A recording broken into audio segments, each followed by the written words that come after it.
your transition, to choosing junior college. Like, well, why did you choose junior college? I think a lot of kids right now missing their senior year have a decision to make. Do you go to a 4 year and decide not to play sports, or do you go to junior college? Yeah, I mean, there's so much to say about that route and what it puts in you, but I think a lot of it's not even by choice sometimes, and there's a choice to go there, but like we have goals of going to Division 1, doing this, doing that, when we're high school players, prep players, but you know some reason or another you end up you get a JUCO opportunity, and some people may overlook that just because of the notion of JUCO, but I mean you look over history.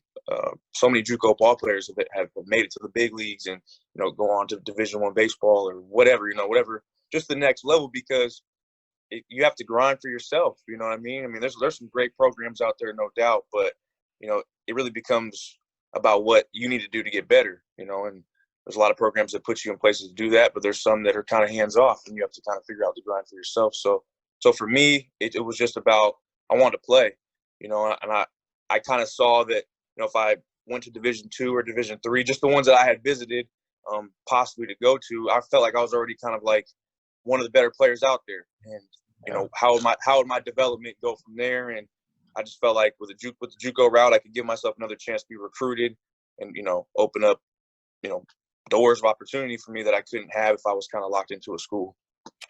And so, did you do 2 years there, 1 year?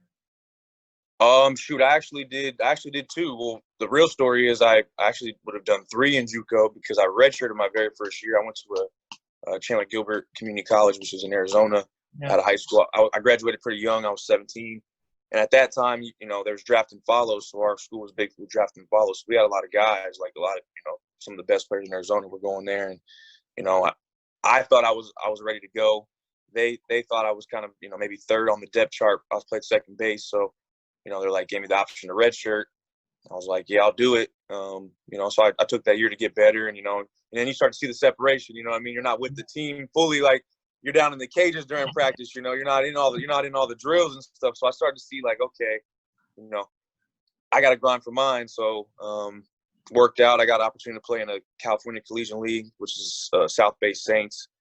They played out of Cal State Dominguez Hills, and I had some guys on that team that were from local JUCOs down in SoCal, El Camino, LA Harbor, and kind of made my decision from there. I was going to go to LA Harbor and moved out to California, and I started the JUCO route there. So a little different. You go from using wood bat to metal bat, but yeah, I mean, definitely don't regret any of that, man. It gave me another opportunity, and then from there I could project other places.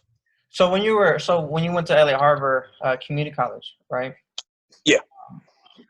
What was the transition? Just hey, you're going to be a guy for us. You're playing second base. Because a little hint to the future where you became a Gold Glove center fielder. But at this point, you're playing second base. Yep. You always had speed. So did LA Harbor just say, hey, we want you to be our starting second baseman? So I was a second baseman by trade, like, all through my youth. I was playing second base, shortstop, but mainly like I had second base I was locked into. That's when I went to that Chandler Gilbert Community College for. So I had it in my mind I'm a second baseman. So I'm out there, I'm a second baseman. I played the whole summer as a second baseman, played well. So, but yeah, the guy told me I was going to have to come in and compete right away. Hey, heard some good things about you, based from teammates and whatnot of yours that, you played with during summer ball. And, he's like, yeah, I mean, you got to come in and compete. Like, I've never seen you play. So right in, right away, I was in the mix, but, it wasn't handed to me by no means. Like, I wasn't even the opening day second baseman. Yeah.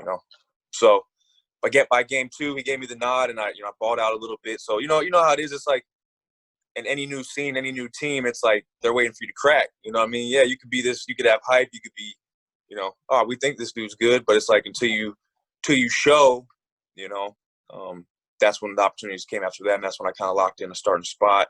But nothing was given to me at all. I had to earn it all through the fall. You play all those games, you play other schools. We're playing D2s, D3s for our fall. You're playing Chapman. You're playing local schools. So you're playing some dudes. So, but yeah, no, everything had to be earned for sure.